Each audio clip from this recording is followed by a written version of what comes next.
Hello, मेरा नाम प्रांजल है और इस लेक्चर में हम लोग बात करने वाले हैं डीसी मशीन के टॉर्क के बारे में। अभी तक डीसी मशीन के अंदर हमने दो तरह की मशीन देखी थी, जनरेटर और मोटर। जनरेटर के अंदर हमने ईएमएफ का इक्वेशन ड्राइव करा था, देखा था कि कैसे कितना वोल्टेज जनरेट होगा और किस तरीके से जनरेट होगा, प्लस मैथमेटिकली उसकी एनालिसिस करी थी। इस लेक्चर में हम लोग बात करेंगे कि मोटर, जिसके लिए मोटर का आउटपुट हमेशा से टॉर्क और स्पीड रहा है, जनरेटर का आउटपुट हमेशा से करंट और वोल्टेज रहा है। तो यहाँ पे हम लोग बात करेंगे डीसी मोटर की, उसके टॉर्क के बारे में और उसको उसका कैसे उसको मैथमेटिकली हम लोग ड्राइव कर सकते हैं। ये सारी चीज़ें इस लेक्चर में सीखने को मिलेंगी। क्या-क्या चीज़ें बेसिकली हम लोग जानेंगे कि सबसे पहले हम लोग देखेंगे कैसे ड्राइव करा जाएगा इलेक्ट्रोमैग्नेटिक टॉर्क का फॉर्मूला डीसी मोटर में। सेकंड चीज़ बड़ा इंपॉर्टेंट है कि इफेक्ट ऑफ आर्मेचर रिएक्शन क्या होगा टॉर्क डेवलप पे, ठीक। बेसिकली ये टॉपिक आपको बहुत रेयरली बुक में देखने को मिलेगा, इसलिए बहुत ध्यान से समझना। आर्मेचर रिएक्शन का क्या इफेक्ट होता है टॉर्क के डेवलप होने पे। थर्ड इंपॉर्टेंट पॉइंट है कि ब्रश शिफ्ट का क्या इफेक्ट होगा टॉर्क के डेवलप होने पर, ठीक है। तो ये ब्रश शिफ्ट और आर्मेचर रिएक्शन, ये दोनों के दोनों एक दूसरे से लिंक अप पॉइंट हैं। इनको हम लोग बहुत जल्दी देखेंगे। सबसे पहले समझते हैं कि टॉर्क के बारे में। तो अगर आपने मेरे पुराने लेक्चर्स देखे हैं, यानी कि मैंने जो बेसिक्स लेक्चर बताए हैं, उसके अंदर मैंने आप लोग को ये चीज़ समझाई थी कि अगर for example this one is the north pole, अगर ये नॉर्थ पोल है और इसका फ्लक्स नॉर्मली एक कंडक्टर रखा है जिसके अंदर कोई करंट नहीं है और वो फ्लक्स नॉर्मली इस तरीके से पास हो रहा है, ठीक। तो यहाँ पे हमें टॉर्क, किसी भी तरीके का टॉर्क या फोर्स महसूस नहीं होगा। लेकिन अगर क्या करते हैं, अगर सिमिलर केस में यही सेम फ्लक्स अगर मैं एक कंडक्टर के अंदर क्रॉस पोलैरिटी का करंट इंड्यूस करा देता हूँ, for example this one is the I A, armature current cross का है, देन दिस, ये जो आपका फ्लक्स जा रहा था फाई एफ, ठीक है, ये था फील्ड फ्लक्स फाई एफ। अब ये जो फील्ड फ्लक्स जा रहा होगा आई ए के कारण क्या होगा, एक नया फ्लक्स पिक्चर में आ जाएगा। अगर आप मैक्सवेल्स का राइट हैंड रूल लगाओगे तो आपको क्लॉकवाइज डायरेक्शन में, यानी कि कुछ इस तरीके से घूमता हुआ फ्लक्स आपको दिखेगा। इसकी वजह से क्या होगा, क्योंकि दो फील्ड लाइंस आपस में कट नहीं करती, तो ये जो फाई एफ था ये कुछ इस तरीके से पास होगा, ठीक। और जब ये इस तरीके से इस सर्टेन डायरेक्शन में अपलिफ्ट होकर पास होगा तो ऑब्वियस चीज़ है, ये क्या करेगा, हर कोई इसका पाथ का डिस्टेंस बढ़ गया। डिस्टेंस बढ़ने से क्या होगा, रिलक्टेंस एस की वैल्यू राइज अप हो गई। तो हर कोई लीस्ट रिलक्टेंस पाथ जो होता है उसको फॉलो करना चाहता है। तो लीस्ट रिलक्टेंस पाथ कब होगा, जब छोटा पाथ हो। तो यानी कि ये क्या करेगा, ये जो रिलक्टेंस तुमने बढ़ाया है इसके चक्कर में इसके ऊपर एक डाउनवर्ड डायरेक्शन में फोर्स लगेगा। यानी कि इसका जो फ्लक्स है फाई एफ, ये इस आर्मेचर फ्लक्स फाई ए कह देते हैं हम लोग, आई ए के कारण फाई ए आ रहा है। तो ये जो फाई एफ है ये इस फाई ए के ऊपर एक प्रेशर लगाएगा, एक फोर्स लगाएगा, जिसकी वजह से ये कंडक्टर क्या होगा, नीचे की तरफ डाउनवर्ड शिफ्ट होगा। तो यहीं से जन्म होता है टॉर्क का। क्लियर हो रहा है। तो ये जो फोर्स लगा, फोर्स, अगर ये एक इंडिविजुअल कंडक्टर होता, यानी कि अगर एक केवल कंडक्टर रखा होता तो ये नीचे मूव कर जाता वी वेलोसिटी से। लेकिन क्या होता है, हम ये जो कंडक्टर होता है ये एक बड़ी पेरिफेरी का पार्ट होता है, इस तरीके से रोटर का एक पार्ट होता है ये। और ऐसे केस में जब इस पर टॉर्क फोर्स नीचे की तरफ लगता है और यहाँ सेंटर से अगर इसको फिक्स कर दें, तो सेंटर से इसकी दूरी फॉर एग्जांपल अगर आर कह दें, तो आर इसकी दूरी है और इस पर फोर्स लग रहा है नीचे की तरफ, तो फोर्स और इंटू आर, ये क्या होता है, यहाँ से जन्म होता है टॉर्क का। ये किस में फोर्स कन्वर्ट हो जाता है, टॉर्क में। क्लियर हो रहा है। और ये जो रोटर है, ये जो कंडक्टर है, इसकी वजह से ये जो पेरीफेरी है, या कह सकते हैं जो रोटर है, वो रोटेट करने लग जाता है। क्लियर हो गया, समझ में आ गया होगा, ठीक। ये मैं पुराने लेक्चर्स में इसको ऑलरेडी इसके ऊपर डिस्कस कर चुका हूँ कि मोटर के अंदर टॉर्क कहाँ से आता है। इसके ऊपर मैं इनिशियल लेक्चर्स में बता चुका हूँ बहुत डिटेल में, मैक्सवेल्स के रूल के हिसाब से, ठीक है। और ये जो इसको पूरे के कॉन्सेप्ट को हम लोग समझ सकते हैं, इसके ऊपर जो लॉ दिया गया वो था फ्लेमिंग्स का रूल दिया गया था, Fleming's left hand rule. Fleming's ने जो लेफ्ट हैंड रूल दिया था वो इसी से कॉन्सेप्चुअल से उन्होंने निकाल के अपना एक रूल बना दिया था कि जिसमें आपको ये सब बनाने की ज़रूरत ही ना पड़े। तुम्हें अगर करंट पता है, तुम्हें फील्ड फ्लक्स पता है, तो डायरेक्शन ऑफ मोशन निकाल सकते हो, ठीक। Direction motion in the direction of thumb. Clear हो गया। लेफ्ट हैंड का जो थंब होगा वो डायरेक्शन ऑफ मोशन को रिप्रेजेंट करेगा, ठीक। समझ में आ गई होगी। तो ये सारी चीज़ें थी बेसिक। अब हम बात करेंगे अगर मैथमेटिकली कैसे होता है, तो इसको मैथमेटिकली समझते हैं, मैथमेटिकली। ओके। तो मैथमेटिकली देख लेते हैं कैसे काम करता है। तो देखो, अगर बात करी जाए मोटर की, तो मोटर का अगर स्ट्रक्चर देखें तो ये होता है, हमारे पास रोटर होता है, ठीक है, रोटर होता है। और यहाँ पे क्या जनरेट होता है, रोटर के अंदर होती है आर्मेचर वाइंडिंग AW। और इस आर्मेचर वाइंडिंग के दो कंपोनेंट होते हैं, एक होता है बैक ईएमएफ EB मोटर के अंदर, और एक होता है current IA armature current. Clear हो गया। तो यहाँ पे जो रोटर के अंदर जो इलेक्ट्रिक पावर होती है, रोटर की जो एक रोटर के अंदर जो इलेक्ट्रिक पावर होती है, इलेक्ट्रिक पावर, ठीक, उसका फॉर्मूला क्या होता है, तो इलेक्ट्रिक पावर जो होती है वो होती है तुम्हारी EB इंटू IA, ठीक है, यहाँ डॉट कर लो, EB इंटू IA, ये हो गई तुम्हारी P इलेक्ट्रिक। तो मोटर के रोटर के अंदर जो इलेक्ट्रिक पावर मौजूद होती है वो होती है बैक ईएमएफ इंटू आई, यानी कि इलेक्ट्रिक पावर। अच्छा, रोटर के जो मोटर का जो रोटर होता है उसके अंदर जो शाफ्ट लगी होती है, उस शाफ्ट के अंदर कौन सी मिल रही होती है मुझे, जो पावर मिलेगी वो कौन सी मिल रही होती है, मैकेनिकल पावर मिल रही होती है, पी मैकेनिकल, ठीक। अगर मैं लॉसेस को निगलेक्ट कर दूँ, निगलेक्टिंग लॉसेस, ठीक है, लॉसेस को एनईजी निगलेक्ट कर देता हूँ, ठीक है। अगर मैं लॉसेस को निगलेक्ट कर दूँ यानी कि उन्हें इग्नोर कर दूँ, इन दैट केस पी जो इलेक्ट्रिक पावर जो मोटर के अंदर डेवलप हो रही है वही तो जन्म देगी पी मैकेनिकल को, ऑब्वियस सी चीज़ है, कपलिंग फील्ड से जुड़ी हुई है। यानी कि इलेक्ट्रिक फील्ड जो पावर, इलेक्ट्रिक पावर तुम देते हो किसी मोटर के रोटर में पहुंचेगी, वही कन्वर्ट होगी मैकेनिकल पावर में। तो P electrical equal to P mechanical. I hope इसमें कोई डाउट नहीं होगा, ठीक। तो यानी कि मैकेनिकल पावर जो मुझे आउटपुट में मिल रही है, इलेक्ट्रिक पावर जो मैं इनपुट दे रहा हूँ, ठीक, इलेक्ट्रिक पावर जो रोटर में मौजूद है, तो यही पावर जो होती है ये कन्वर्ट हो जाती है मैकेनिकल में। जनरेटर केस में जस्ट उल्टा होता है, यानी अगर मोटर की बात करोगे तो इलेक्ट्रिक से मैकेनिकल जा रहे हो तो आपकी मोटर है, ठीक है, और वहीं पे मैकेनिकल से इलेक्ट्रिकल की तरफ जा रहे हो तो तुम्हारी क्या होती है, जनरेटर होता है। क्लियर हो गया, ये अंतर होता है बस। तो P electrical to P mechanical. यहाँ से अगर इसकी बात करी जाए पी इलेक्ट्रिक की, तो देखो पी इलेक्ट्रिक, ठीक, पी इलेक्ट्रिक वो निकल के आया equal to back EMF into I A, E into I A होता है, ठीक। और पी मैकेनिकल की अगर बात करी जाए, पी मैकेनिकल तो वो होता है टी इंटू ओमेगा, फिजिक्स में पढ़ा होगा ये आपने, 12th की फिजिक्स में टी इंटू ओमेगा होता है। ओमेगा क्या है, रेडियन पर सेकंड की एंगुलर वेलोसिटी है, ठीक। तो अगर इन दोनों को यानी कि पी इलेक्ट्रिक, अगर लॉसेस को मैं निगलेक्ट कर दे रहा हूँ तो P electric equal to P mechanical है। In that case E B into I A, ठीक, इक्वल टू आपका पी मैकेनिकल कितना निकल के आएगा, T into omega, T electromagnetic into omega. अब यहाँ से इलेक्ट्रोमैग्नेट का फॉर्मूला कितना निकल के आ गया, E B into I A divide by omega, ठीक। एक फार्मूला ये निकल के आ गया, यानी कि जो इलेक्ट्रोमैग्नेटिक टॉर्क होगा किसी मोटर के अंदर डेवलप होगा वो E B into I divide by omega होगा। बहुत इंपॉर्टेंट फार्मूला है, इसको स्टार मार्क कर लेना। आगे चलते हैं, इसे फर्दर क्लासीफाई करते हैं। फर्दर क्लासीफाई करोगे तो T electromagnetic equal to E B का जरा फॉर्मूला खोल लो। ई बी का जो हम जानते हैं, ई बी का फॉर्मूला कितना होता है, N P five Z by 60 A, ये फॉर्मूला होता है, हम लोग पहले पुराने लेक्चर्स में डिस्कस कर चुका हूँ बैक ईएमएफ के नाम से। तो यहाँ पे प्लेस कर देते हैं N P five Z by 60 A, ठीक, इंटू और क्या था, आई ए था, आई ए लिख देते हैं, अपॉन में ओमेगा था। क्लियर हो गया। अच्छा, ओमेगा जो होता है ये होता है तुम्हारा रेडियन पर सेकंड में, ठीक है। इसी को मैं और क्या लिख सकता हूँ, इसको मैं लिख सकता हूँ आरपीएम में। कैसे लिख सकते हैं इसको, अगर तुम्हें इसे आरपीएम में लिखना है, आरपीएम यानी कि एन के टर्म्स में, तो ओमेगा जो होता है वो इक्वल टू होता है 2 पाई एन बाई 60 होता है, ठीक। इसको यहाँ पे प्लेस कर दो, तब इक्वेशन क्या हो जाएगी तुम्हारी, इक्वेशन हो जाएगी electromagnet of T equal to N P five Z divide by 60 A into I A divide by 2 pi N by 60। Clear हो रहा है, यहाँ से 60 से 60 कैंसिल, एन से एन कैंसिल। क्लियर हो गया। अब इसको जरा लिख देते हैं, ठीक। तो इसको जरा जो फॉर्मूला फाइनल निकल के आया वो कितना निकल के आया हमारे पास, T electromagnetic equal to P five Z I A upon में 2 पाई ए। क्लियर हुआ। एक फार्मूला ये निकल के आ गया, इसको मार्क कर लो, बहुत इंपॉर्टेंट फार्मूला है, इस पे स्टार मार्क कर लेना। क्लियर है, ये भी बड़ा इंपॉर्टेंट फार्मूला निकल के आया है। ये मेन फार्मूला है जो हम लोग यूज़ करेंगे न्यूमेरिकल सॉल्व करने में मोटर के, ठीक। तो इलेक्ट्रोमैग्नेटिक टॉर्क जो डेवलप होगा पी फाइव जेड आई अपॉन में 2 पाई है, ठीक। ओके। अब अच्छा देखो, इसमें एक चीज़ और, अगर इसको और फर्दर क्लासीफाई, फर्दर इसको सिंप्लीफाई करा जाए, सिंप्लीफाई करें तो देखो नंबर ऑफ पोल्स कांस्टेंट है, ठीक। ऐसी नंबर ऑफ कंडक्टर कांस्टेंट है किसी भी मशीन के अंदर, जितने कंडक्टर तुमने लगाने उतने लगा दिए। 2 पाई भी कांस्टेंट है, नंबर ऑफ पैरेलल पाथ भी कांस्टेंट है। अगर तुमने लैब लिया है तो ए इक्वल टू पी हो जाएगा, सिंपल सा है। अगर तुमने वेव लिया है तो भी वहाँ पे ए इक्वल टू 2 हो जाएगा, यानी कि ये भी फिक्स है। तो ये सारी चीज़ें कांस्टेंट है। तो यहाँ से अगर कांस्टेंट को अलग कर लो तो इलेक्ट्रोमैग्नेटिक टॉर्क का जो फॉर्मूला निकल के आएगा, कि कांस्टेंट ले लो सब चीज़ों के लिए, इंटू फाइव इंटू आई ए।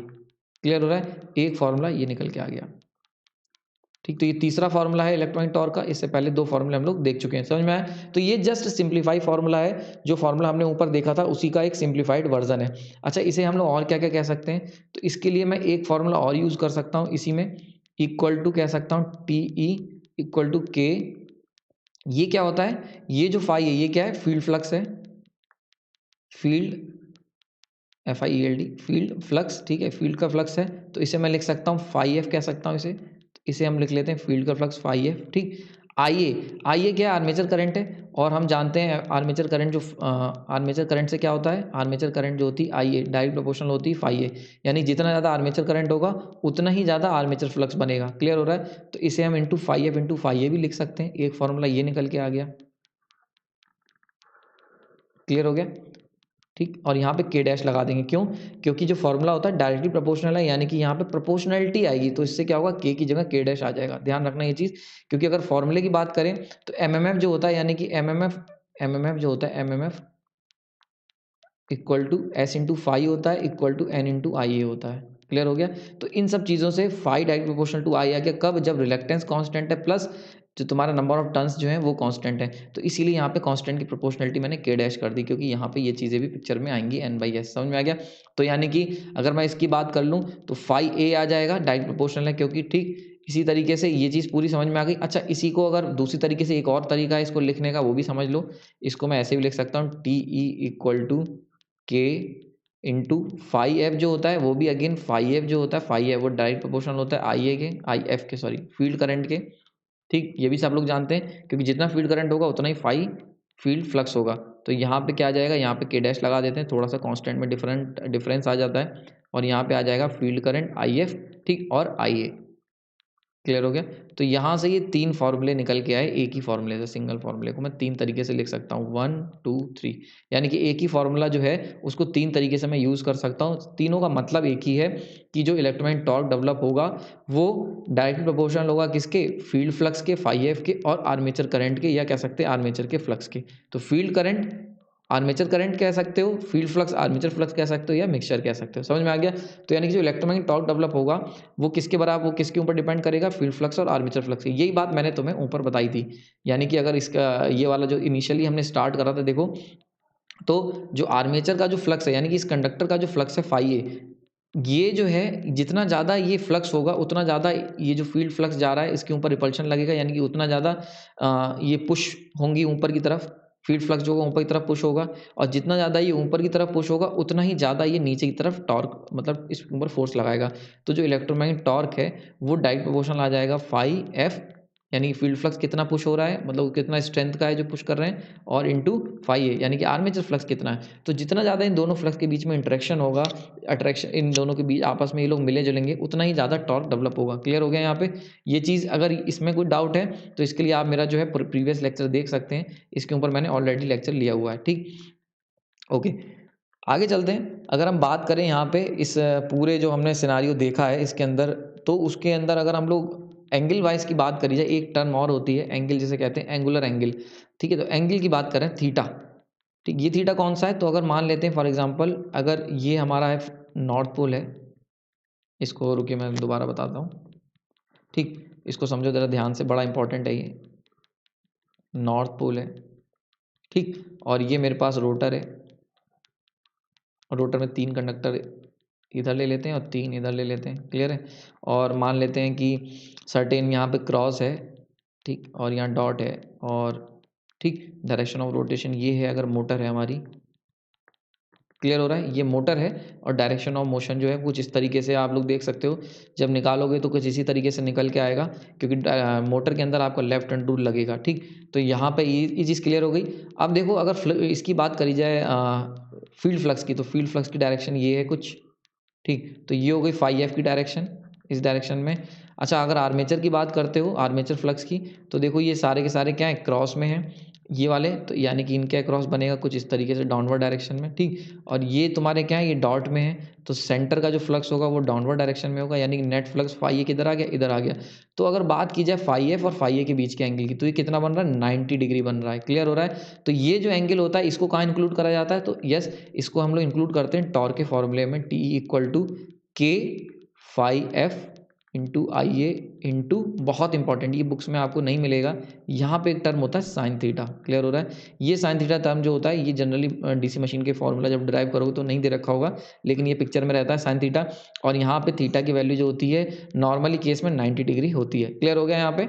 सही, आगे चलते हैं। अच्छा, अगर मान लेते हैं, एक केस तो ये था जिसमें 90 डिग्री था, सेकंड केस क्या हो सकता है, आर्मेचर रिएक्शन अगर हो जाती, तब देखते हैं क्या होता है आर्मेचर रिएक्शन के केस में। आर्मेचर रिएक्शन अगर करवाओगे तब क्या होगा, तो देखिए अगेन, ये तुम्हारे पास फील्ड फ्लक्स है नॉर्थ साउथ, ठीक, और ये तुम्हारा रोटर है। तो रोटर के अंदर ब्रश को अगर मैंने अपनी जगह रखा हुआ है, ब्रश को मूव नहीं किया है, तो मैं तुम्हें पुराने लेक्चर में बता चुका हूँ, ब्रश को अगर अपनी जगह रखा है तो ऑब्वियसली चीज़ है, इधर वाले कंडक्टर में क्रॉस आ जाएगा, मतलब डॉट क्रॉस सेम पोलैरिटी के रहेंगे और लेफ्ट साइड जो राइट साइड वाले होंगे वो एक पर्टिकुलर पोलैरिटी को मेंटेन करेंगे, ठीक। तो ऐसे केस में अगेन आर्मेचर फ्लक्स की जो डायरेक्शन होगी फाई एफ वो ये ही आ जाएगी फाई ए। लेकिन फील्ड फ्लक्स की बात करें तो आर्मेचर रिएक्शन के कारण फील्ड फ्लक्स क्या होगा, कुछ इस तरीके से एंटर करेगा। फॉर एग्जांपल अगर इस तरीके से एंटर कर रहा है, ठीक, तो ऐसे केस में फील्ड फ्लक्स की डायरेक्शन की बात कर लो तो वो कैसे हो जाएगी, वो हो जाएगी तुम्हारी ये phi F field flux. Clear है। तो अब ये जो इनके बीच का एंगल है वो क्या है, थीटा है, जो कि लेस देन है 90 डिग्री, यानी कि theta less than 90 degree. Clear हो रहा है। तो इन दैट केस अगर इलेक्ट्रोमैग्नेटिक टॉर्क टीई की बात करोगे तो वो इक्वल टू के इंटू फाई इंटू आई ए और इंटू साइन थीटा। क्लियर हो रहा है। यहाँ पे साइन थीटा क्लियरली आ जाएगा। अब क्योंकि थीटा जो है वो लेस देन 90 डिग्री है तो साइन थीटा जो होगा वो क्या होगा, लेस देन 1 होगा, यानी कि अब जो इलेक्ट्रोमैग्नेटिक टॉर्क है टीई वो क्या होगा, रिड्यूस हो जाएगा। क्लियर हो रहा है यहाँ पे। यानी अगर आप आर्मेचर रिएक्शन का इफेक्ट इंक्लूड करोगे तो जो बनने वाला जो टॉर्क है वो क्या होगा, नेट टॉर्क वो रिड्यूस हो जाएगा। समझ में आ रहा है। नेट टॉर्क जो होगा वो रिड्यूस हो जाएगा, क्योंकि ऑब्वियस सी चीज़ है साइन थीटा आपकी क्या रह गया, 90 से कम हो गया। इसका सॉल्यूशन क्या है, सॉल्यूशन इसका सिंपल सा ये है कि अगर हम लोग क्या करें, अगर हम लोग ब्रश शिफ्ट कर देते हैं, ये again same north and south ले लेते हैं, और अब की हम लोग क्या करते हैं, अगर फील्ड फ्लक्स की बात करी जाए, फील्ड फ्लक्स तो ये है, ये हो गया फाई एफ, क्योंकि आर्मेचर रिएक्शन पिक्चर में हो रहा है। अब मैंने क्या करा, इस बार जो नया चेंज करा है वो क्या करा है, ब्रशेस को यहाँ पे प्लेस कर दिया है, यहाँ पे ब्रशेस को यहाँ पे शिफ्ट कर दिया है। ब्रशेस को जैसे तुम यहाँ शिफ्ट करोगे तो अब इन दैट केस यहाँ जो कंडक्टर्स थे ये वाले, ठीक, ये वाले कंडक्टर जो होंगे उनके अंदर क्या जाएगा, क्रॉस आ जाएगा। जैसा कि एग्जांपल के तौर पे मैं यहाँ पे क्या ले रहा था, क्रॉस ले रहा था, जहाँ तक ब्रश के एक लेफ्ट साइड वालों में क्रॉस आता है और ब्रश के राइट साइड वालों में डॉट आता है। रीज़न इसके मैं ऑलरेडी डिस्कस कर चुका हूँ पुराने लेक्चर में। अगर आपको नहीं याद आ रहा है तो आप ब्रश शिफ्ट के ऊपर देख सकते हो मेरा लेक्चर। क्लियर है। तो देखो इस तरीके से यहाँ पे क्रॉस आ गया, यहाँ पे डॉट आ गया। नाउ अगर मैंने ब्रश शिफ्ट कर दिया तो अब क्रॉस क्या होगा, यहाँ पे क्रॉस और यहाँ डॉट आएगा। ठीक, ये क्या आएगा, यहाँ पे डॉट आ जाएगा, ये सब डॉट हो जाएंगे। ठीक, तो ऐसे केस में अगर अब फ्लक्स की बात की जाए तो देखो ये वाला जो फ्लक्स है यहाँ से पास आउट होगा ये। ठीक, तो नेट फ्लक्स यानी कि फाई है यहाँ पे आ गया, फाई है यहाँ पे। अब देखो इनके बीच का एंगल कितना है, 90 डिग्री। क्लियर हो रहा है। तो अब वापस से 90 डिग्री हो गया। तो अब अगर इलेक्ट्रोमैग्नेटिक टॉर्क की बात करोगे तो इक्वल टू हो जाएगा K into phi F into I A sine 90 equal to 1 into 1। Clear हो गया। तो यानी कि अगर हम बात करें, अगर आर्मेचर रिएक्शन को तुम इंक्लूड कर रहे हो इफेक्ट को, तो इन दैट केस जो नेट टॉर्क होगा उसकी वैल्यू क्या होगी, डाउन हो जाएगी। बड़ा इंपॉर्टेंट चीज़, यानी कंक्लूजन कर रहे हैं, अगर हम लोग आर्मेचर रिएक्शन के कारण क्या होता है, इलेक्ट्रोमैग्नेटिक टॉर्क जो होता है वो रिड्यूस हो जाता है। क्यों, क्योंकि आर्मेचर रिएक्शन के कारण जो थीटा होता है वो लेस देन 90 डिग्री हो जाता है। यानी कि थीटा किसके बीच में, फील्ड फ्लक्स और आर्मेचर फ्लक्स के बीच का जो एंगल होगा वो लेस देन 90 डिग्री हो जाएगा। इसकी वजह से इलेक्ट्रोमैग्नेटिक टॉर्क बनने वाला टॉर्क जो होगा वो रिड्यूस हो जाएगा। सॉल्यूशन क्या है, सॉल्यूशन है आपका ब्रश शिफ्ट, यानी कि ब्रश शिफ्ट कर दो। ब्रश शिफ्ट करने से क्या होगा, ब्रश शिफ्ट करने से थीटा जो होगा वो वापस से 90 डिग्री बराबर हो जाएगा और इलेक्ट्रोमैग्नेटिक टॉर्क जो होगा वो राइज अप कर जाएगा। क्लियर हो रहा है। यहाँ पे ये तरीका है। या एक और तरीका भी है कि आप क्या करो, आर्मेचर रिएक्शन को रिड्यूस कर दो। आर्मेचर रिएक्शन रिड्यूस करने के बहुत सारे तरीके हैं। इंटरपोल यूज कर सकते हो, कंपनसेशन वाइंडिंग यूज कर सकते हो, ब्रश शिफ्ट का मेथड यूज कर सकते हो, डिफरेंट डिफरेंट तरीके हैं। क्लियर हो गया। यहाँ पे बेसिकली क्या है, जब आप आर्मेचर रिएक्शन के इफेक्ट को रिड्यूस करोगे तो ऑब्वियस चीज़ है थीटा 90 डिग्री के इक्वल हो जाएगा। ठीक, अगर आप अच्छा, अगर क्वेश्चन में लिखा हुआ है निग्लेक्टिंग आर्मेचर रिएक्शन, तो इन दैट केस अगर आर्मेचर रिएक्शन को निग्लेक्ट करोगे तो थीटा को 90 डिग्री ही लेके ट्रीट करेंगे। क्योंकि सारी बुक्स में जब भी हम कैलकुलेशन करते हैं, जब भी कोई न्यूमेरिकल सॉल्व करते हैं तो आर्मेचर रिएक्शन को निगलेक्ट कर दिया गया होता है। इसीलिए इलेक्ट्रोमैग्नेटिक टॉर्क का जो फॉर्मूला हम लोग पढ़ते हैं वो के इंटू फाई एफ इंटू आई ही पढ़ते हैं। यहाँ पे जो साइन थीटा होता है उसको इक्वल टू 1 सपोज कर लिया जाता है 90 डिग्री मान के। क्लियर हो रहा है। इसीलिए सारी बुक्स में आपको जो फॉर्मूला है वो इलेक्ट्रोमैग्नेटिक टॉर्क इक्वल टू के इंटू फाई इंटू आई ही ट्रीट किया जाता है। क्लियर हो गया। तो ये चीज़ हमेशा याद रखना। अगर आपको आर्मेचर रिएक्शन निगलेक्ट करने को कहा गया तब तो कोई बात नहीं, लेकिन या कुछ भी नहीं लिखा हुआ तब भी आप आर्मेचर रिएक्शन को निगलेक्ट करोगे। पर अगर अच्छा क्वेश्चन जैसे फॉर एग्जांपल गेट हो गया या किसी आपसे इंटरव्यू में पूछ लिया गया कि अगर हम लोग आर्मेचर रिएक्शन को इंक्लूड कर दें देन क्या होगा, तो उसके लिए आपको ये लेक्चर समझ में आ गया होगा। आपका थीटा जो होगा वो लेस देन 90 डिग्री हो जाएगा और जो बनने वाला जो इलेक्ट्रोमैग्नेटिक टॉर्क है उसकी वैल्यू रिड्यूस हो जाएगी। क्लियर हो गया। यहाँ पे इतनी में कोई डाउट नहीं होना चाहिए। क्लियर। ठीक, आई होप ये लेक्चर आप लोग समझ में आया होगा। इसमें एक पॉइंट अच्छा अगर मैं और आपको डिस्कस करूं इसमें फर्दर कि क्या होगा अगर हम लोग दोनों फ्लक्स को पैरेलल कर दें, उसको भी समझ लो। बहुत सिंपल सा है।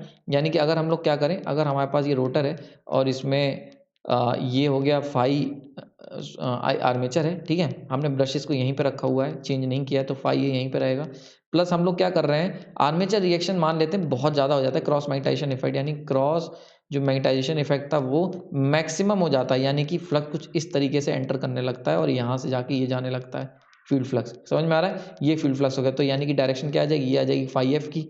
In that case theta equal to 0 हो जाएगा और नेट टॉर्क जो होगा इलेक्ट्रॉन टॉर्क इक्वल टू 0 हो जाएगा। क्लियर हो रहा है। तो नेट टॉर्क जो होता है वो थीटा पे अगेन यहाँ से सिग्निफाई हो रहा है कि डिपेंड करता है, ठीक। तो इसीलिए थीटा को 90 डिग्री रखने का हमारा मेन पर्पस होता है, ताकि आर्मेचर रिएक्शन सॉरी जो नेट टॉर्क है वो मैक्सिमम मिल सके, टी इक्वल टू मैक्सिमम मिल सके जब थीटा इक्वल टू 90 डिग्री होगा। क्लियर हो गया।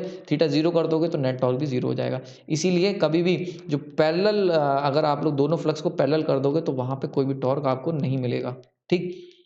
आई होप लेक्चर आप लोगों को समझ में आया होगा, बहुत सिंपल सा लेक्चर है, ठीक है। और ये बेसिकली जुड़ा हुआ है प्रीवियस लेक्चर से, तो अगर आपको कोई डाउट है तो प्रीवियस लेक्चर आप देखें ध्यान से, और फिर भी अगर आपका डाउट सॉल्व नहीं होता तो आप कमेंट बॉक्स में मेरे को बता सकते हैं। आपने अपना कीमती समय दिया, उसके लिए धन्यवाद।